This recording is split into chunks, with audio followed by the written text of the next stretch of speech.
अरे तुम्हें कोई और काम नहीं है क्या? अब जाओ यहाँ से। महिमा, तेरी ननद तो कमाल है यार, देखना कितनी सुंदर मेहंदी लगाई है इसने। अब इन सबको भी कामिनी से ही मेहंदी लगवानी है तो लगवा देना।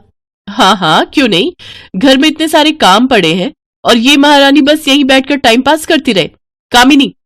हाँ भाभी। भाभी की बच्ची, फौरन उठ यहां से और रसोई में जाकर बर्तन धो। एक बर्तन नहीं है खाना परोसने को। ठीक है भाभी, बस ये हाथ। तुझे सुनाई नहीं दिया? फौरन उठ यहां से। महिमा कामिनी के बड़े भाई की पत्नी थी और ये फंक्शन उसके छोटे भाई राहुल की शादी का था। राहुल की शादी जिस लड़की से होने जा रही थी उसका नाम माधुरी था। माधुरी एक पढ़ी लिखी और बहुत पैसे वाले घर से थी। कामिनी दोनों भाइयों से छोटी थी। एक हादसे में कामिनी के माता पिता गुजर गए थे और परिवार में बस ये दो भाई और उनकी छोटी बहन कामिनी ही रह गए। बड़े भाई रोहन की शादी महिमा से हुई। महिमा बहुत गोरी थी पर दिल की उतनी ही काली, जबकि कामिनी का रंग जरूर काला था लेकिन मन की बहुत साफ और स्वभाव से बहुत ही सीधी थी, जिसका फायदा महिमा खूब उठाती थी। वो कामिनी से एक नौकर की तरह घर का सारा काम करवाती थी और कभी सीधे मुंह बात तक नहीं करती थी, और कामिनी ये सब चुपचाप सह रही थी। और फिर, मुबारक हो महिमा, अब तो तुम जेठानी बनने जा रही हो। हाँ, पता नहीं कैसी देवरानी मिलेगी, देवर जी ने खुद पसंद की है। सुना है नई बहू बहुत गोरी है, तुमसे भी ज्यादा गोरी है क्या? महिमा ने उस औरत के सवाल का कोई जवाब तो नहीं दिया, लेकिन अंदर ही अंदर उसे भी इस बात की चिंता खाए जा रही थी। असल में महिमा का मायका भी अच्छा खासा अमीर था और इस बात का घमंड उसे हमेशा से था।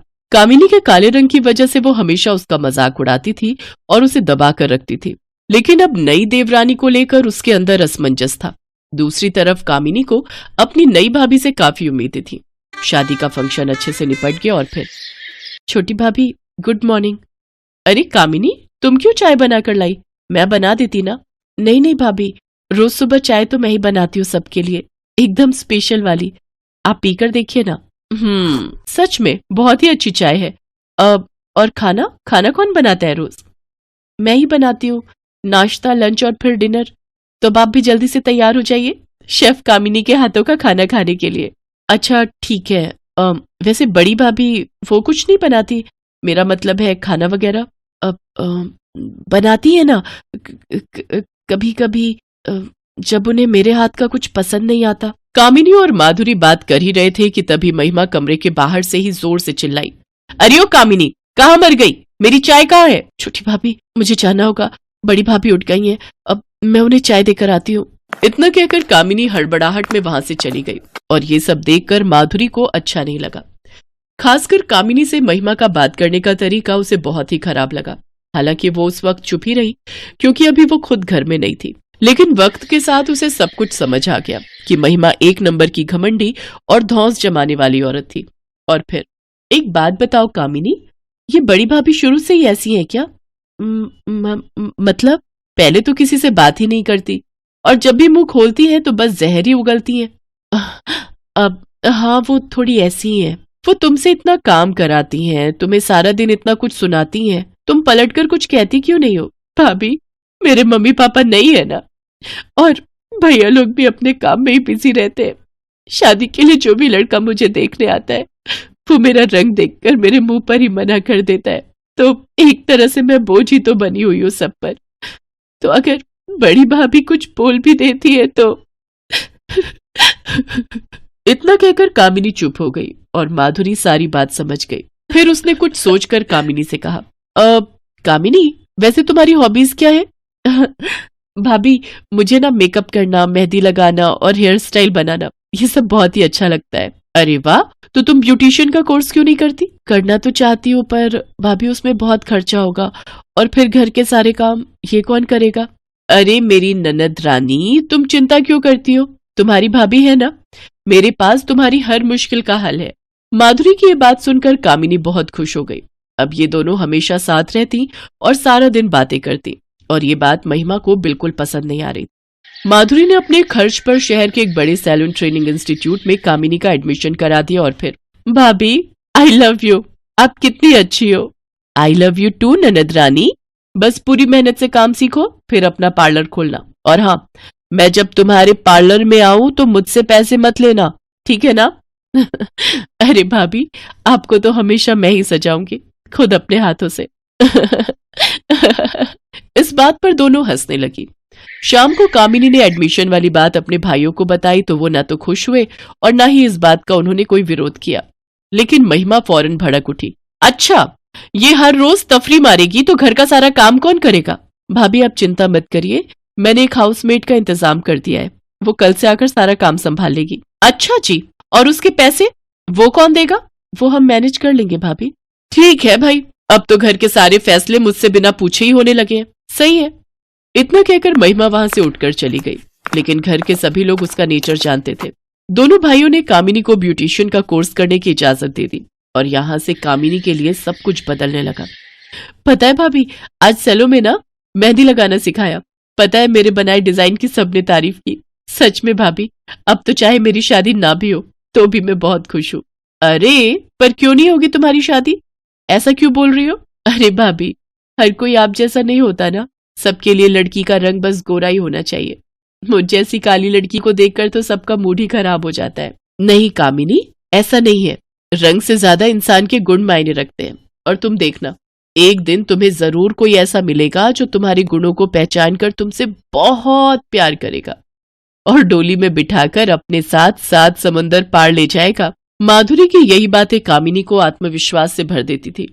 वो पूरी मेहनत से अपना कोर्स कर रही थी। फिर एक दिन सैलो जाते वक्त रास्ते में कामिनी ने देखा कि एक कार सड़क हादसे का शिकार हो गई है और उसमें भयंकर आग लगी हुई है। उस कार के अंदर एक बुढ़िया मदद के लिए पुकार रही थी, लेकिन वहां मौजूद लोगों में से किसी में भी आग की लपटों के बीच जाने की हिम्मत नहीं थी। तब कामिनी ने हाथ में एक कपड़ा लेकर बहुत ध्यान से कार का जलता हुआ दरवाजा खोला और उसमें से बूढ़ी महिला को बाहर निकाल लिया। उस महिला की हालत काफी खराब थी। कामिनी ने फौरन एक ऑटो बुक किया और महिला को लेकर अस्पताल पहुंची। रास्ते में वो महिला को हिम्मत बंधाती रही और उनके घावों को साफ भी करती रही। फिर अस्पताल में चिंता मत कीजिए, माइनर बर्न है, मैं इन्हें देख लेता हूँ। तब तक आप काउंटर पर मेरे पास पैसे नहीं है डॉक्टर। जैसे ही कामिनी ने ये बात कही, उस घायल महिला ने फौरन अपने पर्स में से एक कार्ड निकालकर कामिनी को दिया और कहा, बेटी ये लो, इसमें मेरे पोते का नंबर है, उसे फोन करके बुला लो। उस कार्ड पर एक नाम लिखा हुआ था, राज सिंघानिया, जिस पर कामिनी ने बिल्कुल भी ध्यान नहीं दिया, बल्कि उसमें लिखे नंबर पर फौरन फोन मिलाया। और फिर कुछ ही देर में एक लंबी सी गाड़ी अस्पताल के बाहर आकर रुकी और उसके अंदर से एक हैंडसम लड़का बाहर निकला। वो भागकर अपनी दादी के पास गया।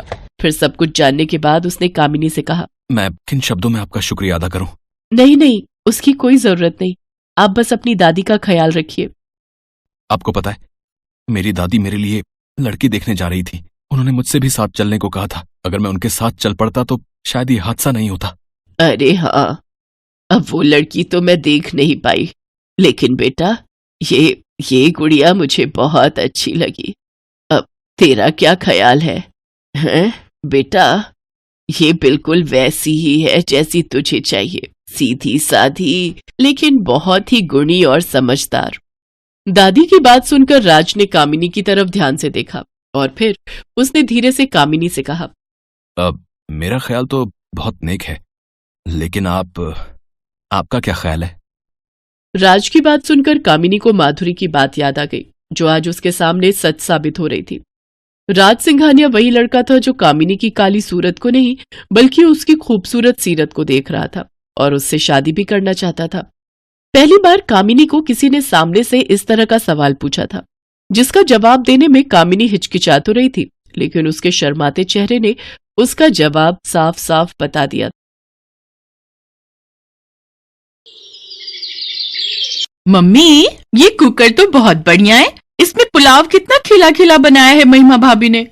माँ, मुझे भी ऐसा ही कुकर लेना है। इस दिवाली आप मुझे उपहार में ऐसा ही कुकर देना। हाँ हाँ, ले लेना। तो महिमा के साथ आज शाम को ही जाकर ऐसा कुकर ले आना। माँ, एक काम करो, भाभी का कुकर तो 5 लीटर का है ना, आप मेरे लिए 8 लीटर वाला मंगा देना। सपना बेटा, तुम्हारे दहेज में हमने 3 लीटर, 5 लीटर और 8 लीटर के कुकर दिए तो थे, अभी तो वो नए होंगे। अरे तो क्या हो गया, और एक खरीद भी देंगे तो, हमारी इकलौती बेटी है। सपना का स्वभाव लालची था, अपने पास चीज होते हुए भी मन ना भरने वाली बात। इसीलिए वो जब देखो मायके आकर कोई ना कोई डिमांड कर ही देती थी। पर महिमा का स्वभाव बहुत ही मिलनसार था, वो बात को संभालना जानती थी। रहने दो माँ, कोई जरूरत नहीं है, पापा तो सोचते हैं मैं लालची हूँ, पर मुझे किसी चीज का कोई लालच नहीं है। मैं तो अपना घर समझकर चीजें मांग लेती हूँ, वरना मेरे ससुराल में भी कोई कमी नहीं है। सपना दीदी, मुझे मम्मी ने 2 कुकर दिए थे, 8 लीटर वाला मैंने यूज नहीं किया, वो आप ले लो। हाँ, ये ठीक रहेगा। ठीक है भाभी, अगर आप इतना कह रही हो तो मैं वही कुकर ले जाती हूँ। इस तरह कई बार सपना कुछ न कुछ मांगती रहती थी। ऐसे ही एक दिन, क्या मैं नानी बनने वाली हूँ? तू सच कह रही है? हाँ माँ, कल ही डॉक्टर को दिखाया था, मैं प्रेग्नेंट हूँ। चल अच्छा, तेरी सास तो बहुत खुश होगी। हाँ माँ, वो तो मेरी गोद भराई का फंक्शन भी कह रही है बहुत धूमधाम से करेंगी। माँ अभी से तैयारी शुरू कर दो, फिर गोद भराई के फंक्शन में क्या क्या दोगी तुम मुझे? देख लो, यहाँ सारी बिरादरी है। अरे तू चिंता मत कर, मैं तेरे पापा और विकास के साथ बैठकर सारी लिस्ट बना लूंगी। सपना की प्रेगनेंसी की खबर सुनकर घर में सब बहुत खुश थे, पर सपना का लालच यहाँ भी रुकने वाला नहीं था। एक दिन जब वो अपने मायके गई, क्या हुआ सपना, तू परेशान क्यों है? तू तो आज डॉक्टर के पास जा रही थी ना? जाना तो था मम्मी, पर गाड़ी में तो टाइम लगता है, और वैसे भी डॉक्टर का क्लिनिक गलियों में जाकर है तो गाड़ी अंदर नहीं जा सकती थी। बाइक ले जाने लगे तो बाइक खराब हो गई। मुकेश की बाइक बहुत पुरानी हो गई है और हाथ में इतने पैसे नहीं है कि मुकेश नई बाइक ले सके। और आपको पता ही है, वैसे भी अभी बच्चा होगा तो बहुत खर्चे होंगे। रिक्शे पर जाने से सासू माँ ने मना कर दिया कि गड्ढों में मुझे ठोकर लगेगी, इसीलिए आज की अपॉइंटमेंट कैंसिल कर दी। अब मैं पापा से तो कह नहीं सकती कि इनके लिए नई बाइक ले लो, पर तुम्हें तो कह सकती हूँ। तुम एक बार पापा से बात करके देखो ना, अगर वो मुकेश को एक नई बाइक खरीद कर दे दें। अरे कैसे नहीं खरीद कर देंगे, अब अपनी बेटी को परेशानी की हालत में थोड़ी देख सकते हैं। तू चिंता मत कर, मैं तेरे पापा को बोल दूंगी। सपना अपनी गोद भराई के फंक्शन को लेकर कुछ ज्यादा ही उत्साहित हो रही थी। वो बार बार कोई ना कोई डिमांड करने के लिए अपनी माँ को फोन मिला देती थी। माँ, फंक्शन में तुम सब टाइम पर पहुंच जाना। पता है आज क्या हुआ? क्या हुआ, तू ठीक तो है ना? हाँ माँ, मैं बिल्कुल ठीक हूँ। सुनो तो, ऐसे ही आज मैं जब सासू माँ के साथ बैठी थी, मुझे तो लगता है सासू माँ कहीं ना कहीं मुझे ही सुना रही थी कि उन्होंने ननद जी की गोद भराई फंक्शन में सोने का सेट चढ़ाया था। एक काम करो ना, विकास भैया के साथ जाकर किसी सुनार की दुकान से अच्छा सा सोने का सेट अगर मिल जाए तो। विकास आ जाए शाम को दुकान से, फिर उससे बात करती हूँ। सपना ने अपनी गोद भराई के फंक्शन में सोने का सेट, बाइक और ना जाने क्या क्या डिमांड रख दी थी। बेटी थी तो मना करते भी नहीं बनता था। पर एक सुबह जब विकास सोकर उठा, जी शर्मा अंकल, नमस्ते। क्या हुआ विकास बेटा, तुम परेशान क्यों हो गए? पापा, शर्मा अंकल का फोन आया है, हमारी दुकान का शटर खुला हुआ है, हमारी दुकान में चोरी हुई है। सब लोग दुकान पर पहुंचते हैं। गले में से रुपए गायब है पापा। बाकी किसी भी सामान को हाथ नहीं लगाया गया है। ये काम जरूर किसी दुकान के नौकर का ही है, जो इस बारे में जानता था कि गले में रुपए रखे हुए हैं। दुकान पर आज सारे नौकर आए हैं, पर चंदू गायब है। कल रात को ही उसने फोन किया था कि वो अपने गांव जा रहा है। इसका मतलब उसने रात को चोरी की और सुबह यहाँ से भाग गया। पापा, अगर आप कहो तो पुलिस को एक बार खबर कर देते हैं। नहीं बेटा, पुलिस को खबर मत कर, इस बात को यहीं दबा दे। वैसे भी सपना की डिलीवरी का पूरा टाइम चल रहा है, उनके घर में फंक्शन है, और अगर हमारे घर में इस तरह से चोरी के बारे में उन्हें पता चलेगा तो उनके रंग में भंग डल जाएगा। अच्छा नहीं लगता। अब जो नुकसान होना था हो गया, आगे से ध्यान रखना। अब क्या करेंगे? तुमने जो बाइक और बाकी सामान बोला था, हमने सोचा था उन्हीं रुपयों से सब कुछ हो जाना था, पर अब हाथ पैर कहाँ मारे, किसके आगे जाकर रोएं? तुम सपना को कुछ बताने के लिए भी मना कर रही हो। पापा, घर चलते हैं, फिर बात करते हैं। सब लोग घर पहुंचते हैं। महिमा सारी परेशानी देख रही थी। वो अपने सास ससुर के पास गई और एक बॉक्स उनके हाथ में देने लगी। महिमा बेटी, ये क्या है? पापा जी, ये मेरी शादी के जेवर हैं।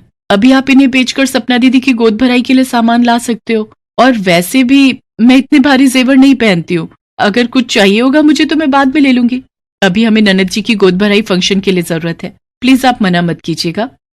महिमा की बात सुनकर उसके सास ससुर की आंखों में आंसू आ जाते हैं, पर उन्हें पता नहीं था कि दरवाजे पर उनका दामाद यानी सपना का पति ये सब बातें सुन चुका है। वो वहीं से वापस लौट जाता है और जाकर सपना को सारी बात बताता है। माँ, पापा, भैया, भाभी मेरे लिए इतना सोचते हैं, और मैंने तो कभी इस बारे में सोचा ही नहीं कि उन्हें मेरे कारण कितनी परेशानी होती होगी। आज उनकी दुकान में चोरी हो गई, फिर भी मेरे बारे में ही सोच रहे हैं। मैं तो उनकी बेटी हूँ, मुझे समझना चाहिए था। मैं कितना लालच कर रही थी। मैं सचमुच कितनी लालची हूँ ना मुकेश। तुमने आज ये सच्चाई बताकर मेरे हाथों से कितनी बड़ी गलती होने से रुकवा दी। मेरे कारण महिमा भाभी के जेवर चले जाते। अपनों का तो आशीर्वाद ही कीमती गहनों और चीजों के समान होता है। सपना बहू, तुम चिंता मत करो, तुम्हारी भाभी के गहने नहीं बिकेंगे। हम भी एक बेटी के माता पिता हैं, हम जानते हैं बेटी के लिए फर्ज निभाना क्या होता है। तुम हमारी बहू नहीं बेटी हो, इसलिए तुम्हारी परेशानी हमारी परेशानी है। सपना, माँ पापा से फोन पर बात कर लो। सपना अपने माँ और पापा दोनों से फोन पर बात करती है। उसके बाद सब लोग गोद भराई के फंक्शन में पहुंचते हैं। महिमा भाभी, आप बहुत अच्छी हो। आप एक बहू होकर भी मेरे माँ पापा के लिए बेटी समान हो, और मैं एक बेटी होकर भी अपने माता पिता को नहीं समझ पाई। आई एम सॉरी भाभी। माँ पापा भैया, आप सब मेरे कारण कितना परेशान हुए। सपना, तू इतना मत सोच, अभी तो इस हालत में नहीं है। चल बैठ, मैं तेरी नजर उतारती हूँ मेरी बच्ची। सब लोग धूमधाम से सपना की गोद भराई का फंक्शन अटेंड करते हैं। सपना के चेहरे पर खुशी देखकर सबके चेहरे पर मुस्कान आ जाती है।